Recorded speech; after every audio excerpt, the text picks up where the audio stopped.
1000 ரூபாய் பிச்சை காசு.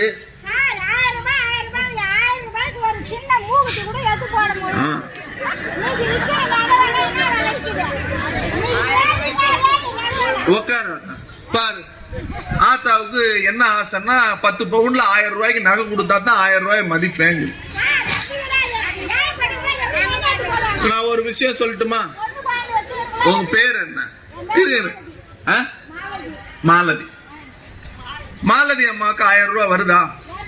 ஒரு நிமிஷம், வருதா? மாசத்துக்கு 1000 ரூபாய். வருஷத்துக்கு எவ்வளவு? வருஷத்துக்கு எவ்வளவு? வருஷத்துக்கு எவ்வளவு? 12,000. நீங்க என்ன வேலைக்கு போறீங்க?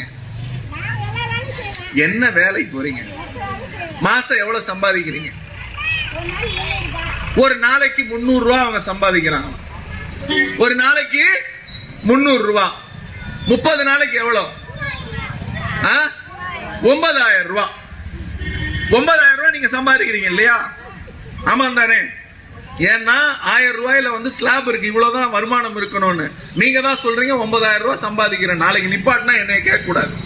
இப்ப அவங்க சொல்றாங்க நான் 9,000 ரூபாய், இவங்களே 9,000 ரூபாய் சம்பாதிக்கிறாங்கன்னா அப்ப அவங்க வீட்டுக்காரர் எவ்வளவு சம்பாதிப்பாரு? சரி, வேற அவனுடைய எண்ண ஓட்டமும் இவங்களோட எண்ண ஓட்டமும் ஒன்னா இருக்கு. 1000 ரூபாய நிப்பாட்டுன்னு சொல்லி அத பிச்சை காசுன்னு சொல்றது பாஜக. இவங்க என்ன சொல்றாங்க? 1000 ரூபாய வச்சு நான் என்ன பண்ணிட முடியும்னு கேக்குறாங்க. மாசம் 9,000 சம்பாதிக்கிறீங்க. இங்க எவ்வளவு பேர் 9,000 ரூபாய் சம்பாதிக்கிறோம்?